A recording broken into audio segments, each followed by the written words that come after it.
अस्सलाम वालेकुम। हाँ जी बच्चों, क्या हाल चाल है? ठीक ठाक। आज हम करेंगे 10th क्लास की एक्सरसाइज 2.6 स्टार्ट। ये एक्सरसाइज है हमारे पास सिंथेटिक डिवीजन। क्वेश्चन नंबर 1, इसके 3 पार्ट हैं बेटा।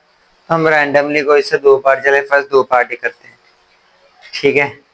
तो क्वेश्चन है क्या, जो इसका फर्स्ट पार्ट है, x square plus 7x minus 1 divided by x plus 1।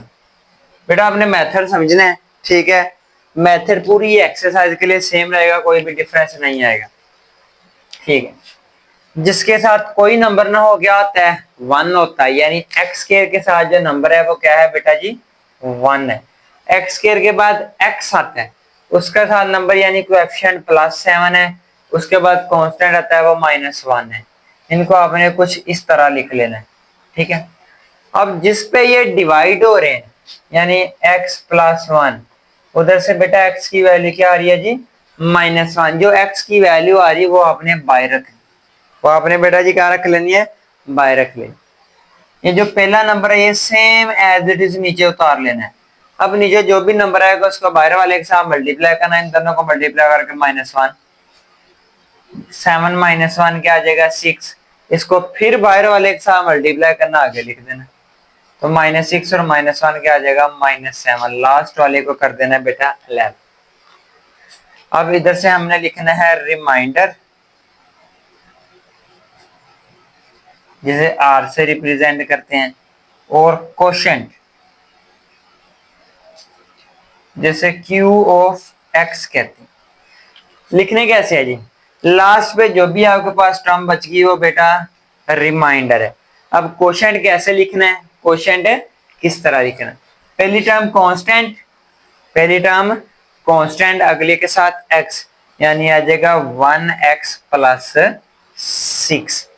तो रिमाइंडर और क्वेश्चन दोनों फाइंड कर दिए सिंपली, ये इसका आंसर है। सेकंड पार्ट पे आते हैं मेरा बेटा। तो हमारे पास है 4x cube minus 5x plus 15 divided by x plus 3। Okay बेटा, सेम वही काम। एक्स क्यूब का कोएफिशिएंट क्या है बेटा, 4 है। एक्स क्यूब के बाद एक्स स्क्वायर आता है, लेकिन वो इसमें नहीं है तो उसकी जगह 0 लिखना है, फिर आगे चलना है।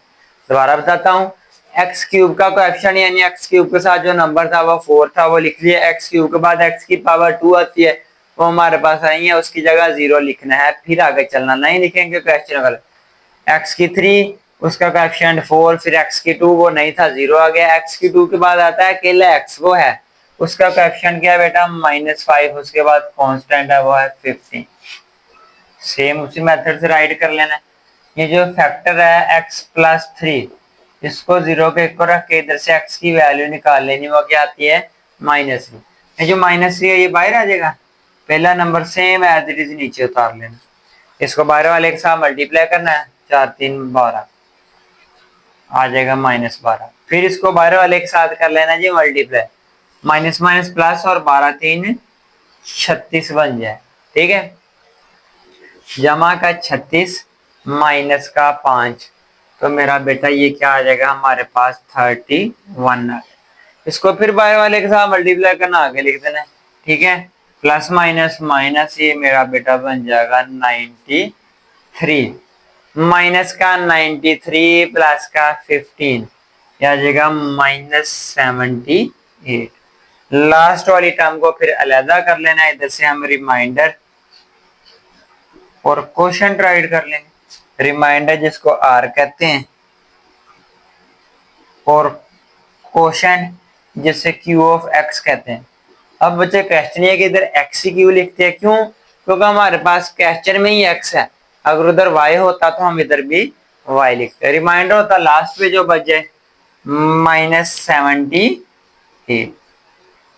क्वेश्चन दरमियान वाली बची हुई रकमें राइट साइड से शुरू करना है। पहली कांस्टेंट, अगली के साथ x, अगली के साथ x स्क्वायर, यानी ये बन जाएगा 4x स्क्वायर -12x प्लस का 31। तो ये मेरा बेटा हमारे पास क्वेश्चन नंबर 1 था।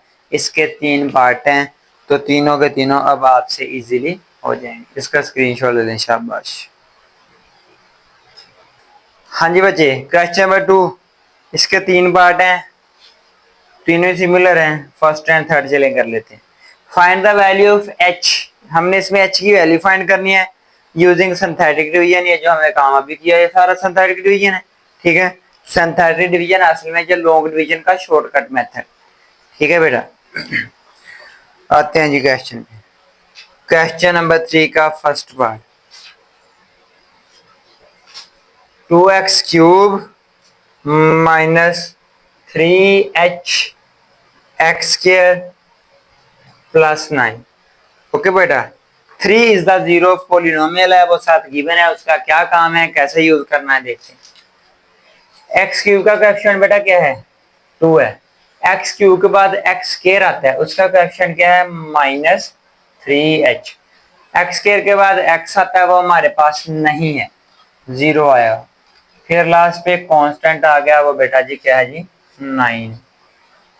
अब बाहर क्या रखना है, पहले तो वो ये बता देते थे किस पे डिवाइड करना है। अब उन्होंने क्वेश्चन में क्या है कि 3 is the zero of polynomial. 3 is the zero of polynomial, 3 बेटा बाहर आ जाएगा। First term as it is नीचे आ जाती है। अब 3 to 6, इसमें h है इसमें h नहीं है, ये ऐड नहीं हो सकते, दोनों ही आ जाएंगे, यानी 6 - 3h। इसको आगे लिखने से पहले बाहर वाले के साथ मल्टीप्लाई करेंगे। 6 3 18 और -3 3 9, यानी 9h। ये 0 के साथ ऐड करके बेटा यही आ जाएंगे, ठीक है मेरा बेटा। इसको फिर बाहर वाले के साथ मल्टीप्लाई करेंगे, ठीक है। 18 मल्टीप्लाई बाय 3, ये 54 आ जाएगा बेटा, 54 plus minus minus 9 3 27, 27h। 54 plus 9 63 -27h। Given क्या था, गिवन बेटा क्वेश्चन में था as 3 is the zero of polynomial, zero of polynomial के जो 3 है इस पोलिनोमियल का 0 है। जब भी किसी भी टर्म को पोलिनोमियल का 0 कह दिया जाए तो उसमें बेटा जो रिमाइंडर होता है वो किसके इक्वल होता है जी, 0 के। ये याद रखना है मुझे। और अब हमारे पास रिमाइंडर क्या है, रिमाइंडर लास्ट टर्म को कहते हैं। वो बेटा हमारे पास है 63 - 27h इक्वल टू 0। 27 माइनस का इधर आके आ जाएगा प्लस का। 27 बेटा मल्टीप्लाई हो रहा है तो इधर आके क्या आ जाएगा, डिवाइड हो जाएगा। अब इसको हमने कट कर देना सिंपली, जिस पे भी हो रहा, ठीक है। जैसे अगर आप पहले 3 पे कट करना चाहते हैं, 3 2 6 और 3 1 3। ये भी अगर बेटा 3 पे कट करना है तो आ जाएगा 9। ये मजीद 3 पे कट हो रहा है, ये 3 पे कट गया 7 और ये 3 पे कट गया तो 3। तो हमारे पास बेटा जो फाइनल आंसर आया h इज इक्वल टू 7/3। ये हमारे पास इस क्वेश्चन का फाइनल आंसर। इसका स्क्रीनशॉट ले लें, शाबाश करिए जी बेटा। थर्ड पार्ट हम कंटिन्यू करते हैं जी। एक्स क्यूब का कोएफिशिएंट है जी 2। एक्स क्यूब के बाद एक्स स्क्वायर आता है, लेकिन वो हमारे पास नहीं है, उसकी जगह 0 आ जाएगा। एक्स स्क्वायर के बाद एक्स आता है, उसका कोएफिशिएंट है 5h और फिर लास्ट पे constant -23। Same as previous question, इसमें भी हमें बताया गया है कि जीरो ऑफ पॉलिनोमियल क्या है। इसमें जीरो ऑफ पॉलिनोमियल है बेटा -1।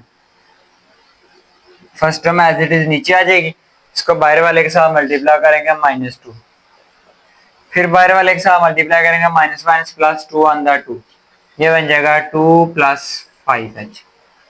बाहर वाले के साथ मल्टीप्लाई करके आगे लिख देंगे। जब मल्टीप्लाई किया -2 और ये जब मल्टीप्लाई किया तो -5h। -2 -23 माइनस का 25 -5h। मैं कहा था -1 is the zero of polynomial as -1 is the zero of polynomial। तो इसका मतलब है जो भी रिमाइंडर है वो किसके इक्वल है बेटा जी, 0 के इक्वल। तो हमारा जो रिमाइंडर ये वाला है -25 -5h equal to 0। 5h minus का इधर आगे हो जाएगा प्लस का, तो 5 हो रहा है मल्टीप्लाई, इधर आके डिवाइड। तो हमारे पास बेटा जो h का आंसर आया है h इज इक्वल टू -5। ये था जी हमारे पास क्वेश्चन नंबर 2। शाबाश जी बेटा। अब हम आते हैं क्वेश्चन नंबर 3। ठीक है, क्वेश्चन नंबर 3 के दो पार्ट हैं, दोनों ही लॉन्ग क्वेश्चन है। ठीक है, दोनों है भी सेम, दोनों में ही दो दो फैक्टर दिए गए हैं, दोनों में ही एल और एम की वैल्यू फाइंड कर। क्वेश्चन नंबर 1 लिखा है जी x³ plus 4x² plus 12x plus m। सबसे पहले तो बेटा हम लिखेंगे x³ का कोएफिशिएंट, यानी जिसके साथ कोई नंबर ना हो 1 होता है। ठीक है, x³ के बाद x² उसका कोएफिशिएंट है बेटा जी 4। x² के बाद x आता है, उसका कोएफिशिएंट है 12। उसके बाद कांस्टेंट है वो क्या है जी बेटा m है। अब आगे बात फैक्टर्स की। इसमें हमें दो फैक्टर दिए, एक x+3 और एक x-2। पहले हम x+3 से वैल्यू निकाल लेते। किससे वैल्यू निकाल लेते? x+3 से। उससे बेटा जब वैल्यू निकालेंगे तो हमारे पास वैल्यू क्या आएगी -3। अब जो दूसरा फैक्टर है वो था x-2। x-2 उससे क्या वैल्यू आएगी 2। एक बार हमने ये वाली वैल्यू इधर रखनी, एक बार ये। अब आपकी मर्जी, आप जिस मर्जी वैल्यू से स्टार्ट ले सकते हैं। चले हम -3 से स्टार्ट लेते हैं। फर्स्ट एज इट इज नीचे आ जाता है, मल्टीप्लाई किया तो -3, ये बेटा आ जाएगा 1। फिर मल्टीप्लाई किया तो -3, ये बन जाएगा 12 -3। बाहर वाले के साथ जब मल्टीप्लाई करेंगे 3 to 6 और माइनस माइनस प्लस 3 3 9। तो बेटा ये हमारे पास क्या बन जाएगा -6l प्लस m प्लस 9। जो दूसरा फैक्टर है ना, आपने उसको यहीं से स्टार्ट करना है। ये नहीं कि दोबारा कोएफिशिएंट लिखने बैठ जाओ, नहीं, यहीं से दोबारा स्टार्ट कर लेना। क्या है जी 2, पहला वैसे का वैसे ही नीचे आ जाएगा। 2 ऑन द 2, 2 + 1 बेटा क्या आ जाएगा 3 आ जाएगा। ठीक है, 3 to 6 आ जाएगा। तो ये बन जाएगा 12, 6 - 3 प्लस का बेटा 3 बन जाएगा। अब चूंकि उन्होंने कहा था ये दोनों फैक्टर हैं, जब भी फैक्टर की बात हो तो जो रिमाइंडर होता है वो किसके इक्वल आता है 0 के। इधर लिख देते हैं as x+3 and x-2 are factors, are factor. बेटा जो ये दोनों फैक्टर थे इसलिए जो दोनों का रिमाइंडर है वो किसके इक्वल आएगा 0 के। एक रिमाइंडर ये, यानी जो 2l + 3 है ये भी 0 के इक्वल। और जो बेटा दूसरा हमारे पास है ये वाला -6l प्लस m प्लस 9, वो भी इक्वल किसके 0 के। ठीक है मेरा बेटा, 3 प्लस का उधर जाके माइनस का, 2 मल्टीप्लाई और उधर जाके डिवाइड, तो हमारे पास l की वैल्यू आ गई। अब l की ये वाली वैल्यू इसमें पुट करके हम निकाल लेंगे सिंपली। -6 l की वैल्यू बेटा क्या है -3/2, -3/2 प्लस m प्लस 9। ये बेटा जब कैंसिल हो गया तो 3 रह गया, माइनस माइनस प्लस और 3 3 9 plus m plus 9 equal to 0। m plus 9 plus 9 बेटा क्या हो जाएगा 18 हो जाएगा, और 18 प्लस का उधर जाके माइनस का। तो हमारे पास इस तरह इस क्वेश्चन में L और M की वैल्यू फाइंड करनी थी। ये रहा L का आंसर और ये रिक्वायर्ड M का आंसर। तो ये हमारे पास लॉन्ग क्वेश्चन बेटा आता है।